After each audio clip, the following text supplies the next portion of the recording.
I'm Leslie, and I'm going to show you today how to do some foundation paper piecing. So we're going to start off with this pattern, and you can get it off my blog. And to first show you how to do it, we're actually cut it into 3 pieces. So you can see that on each of these little strips, there's a 1 on each of these. That's because that's the first piece you're going to start with. Now the reason we cut it up is because it just makes it a lot easier to start off with some simpler pieces and then piece the whole thing together afterwards.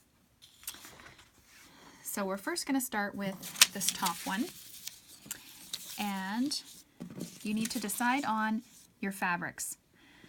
So you want to pick fabrics that are going to create the owl the way that you want it to look. I've picked some darker colors and some lighter colors.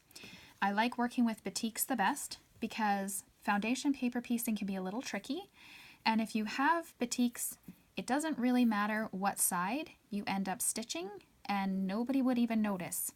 So that's why I like to use that to start off with until you learn the technique. Also, one of my tricks is that you don't want to get pieces of fabric that are too small.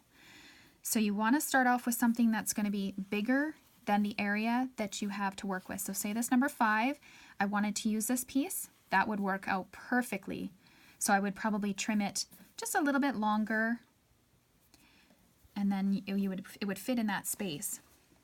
Now if I was to take this piece, this purple, and I really wanted it to go into this number 4 space, it is actually just too close. You wouldn't be able to use it. It would work perfect for the 5 or the 6, and it wouldn't actually even work for the 8. Can you see how it's just, you need to have enough on either side so that when you do your stitching together on the other pieces, that it overlaps okay. So I've picked this piece, these pieces for this, the top ears, and I want this purple for number 1, and on the outside of the owl, I'm just going to use a plain batik just to make the owl stand out. So these are the pieces that we want first, is just 1, 2, 3, and 4. Now you actually want to think backwards for paper piecing. So even though you're going to be stitching on the front, the fabric actually needs to be on the back. So for number 1, it kind of really doesn't matter where it's sitting as long as there is a 1/4 inch seam at the bottom. So I'm just going to show you how I'm just going to leave the 1/4 inch seam at the bottom, and then I need to attach number 2. So number 2 is the second fabric, which is going to be the cream fabric. And I need to kind of think of it, the stitching is going to be along here, so I need to think about where the seam is going to be on the opposite side. Sometimes you'll find that it's easy to hold it up into the sunlight or against some sort of light so that you can see where the fabric is behind it. But usually I just kind of set it on, make sure there's a 1/4 inch seam, and that's why you work with a little bit more fabric than you need, because when you flip it up, you'll have lots of fabric to cut off and you can't make any mistakes. So you want to make sure your stitches are really tiny, because it'll make pulling the paper off quite a bit easier. So I've got my stitches at 1.8, which is really quite tiny. You want to stitch 1/4 inch off and 1/4 inch off on either side. And then once you've stitched, you actually want to cut off the excess fabric so you leave a 1/4 inch seam. So that is your first piece. Now you want to move on to piece 3. So we're going to use this piece, but you can't stitch it on that way. You kind of have to just think about how you want it to lay, and then you have to flip it and do it the opposite side. So this is why I like using batiks, because if you make a mistake, nobody will even be able to tell. So I set it on, and then I just flip it. So you can see that I'm going to get it backwards, but that's okay. That's what we're going to do.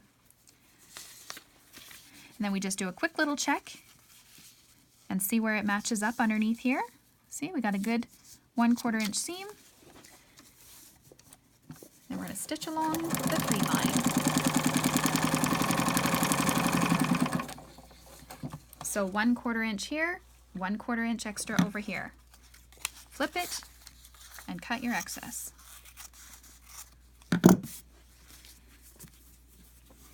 So we're creating the top ears.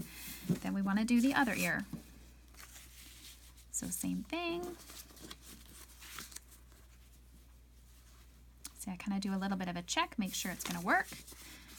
Check on this side, because this is my stitching side.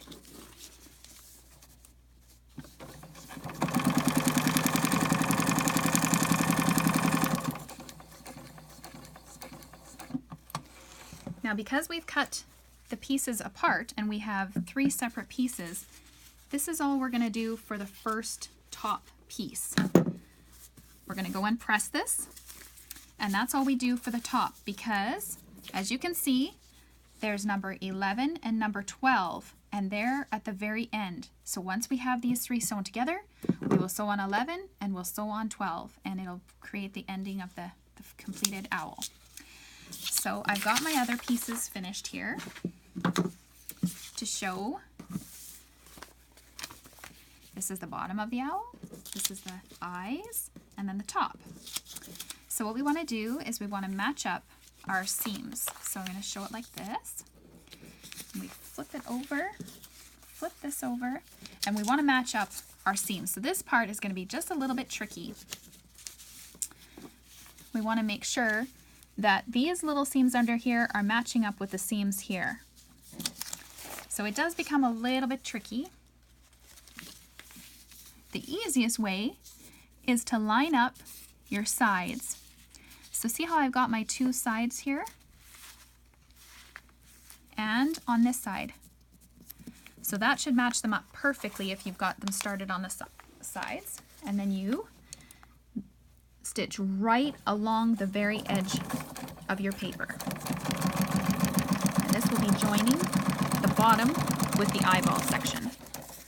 Just make sure that you kind of line it up on the side here, and you should get it pretty straight.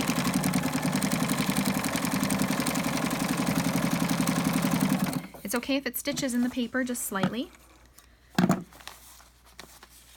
Oh, look at that. That looks fabulous. See, you can see on the other side, and you can trim this excess if you like. Just means there's a little bit less bulk there.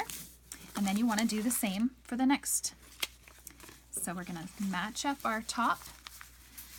Little line right here, little line over here, and then we're going to stitch along here.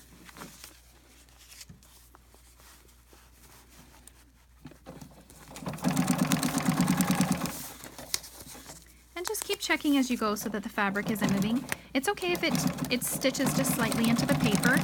You're going to pull the paper off anyway.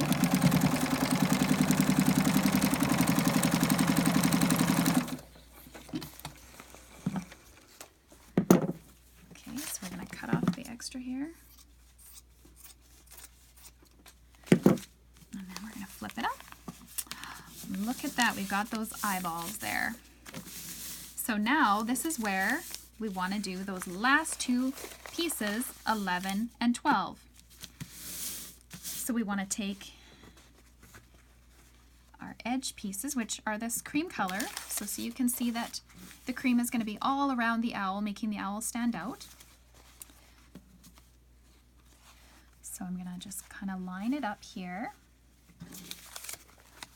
And then just do a quick double check and just make sure that we've got it right along that seam. It's kind of a little bit of peeking and looking just to make sure. Okay. And then same thing, 1/4 inch seam at least on this side.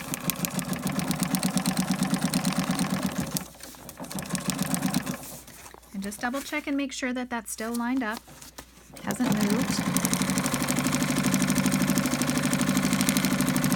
Same thing, come off a little bit too at the end here.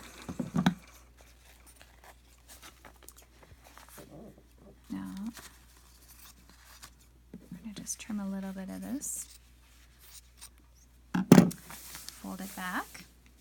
And then we're going to do the other side. So just make sure it's lined up. Got a 1/4 inch seam.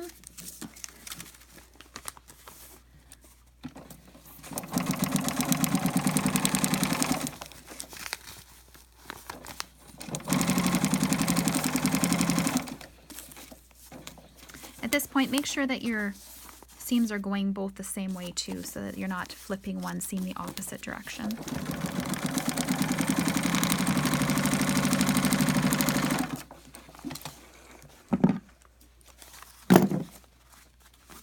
And there's our owl. So now, when it comes time to take your paper out, you simply pull it off, and it comes off along the stitches. Some people find it easier if you spray it first with just a little spray of water, and that can just soften up the paper and make it easy to come out. But the best way is with your tiny little stitches, and they all come out. So you remove your paper, then you want to trim your owl down so that all the seams are cut off. And then you can go to the next step, which is making the bag.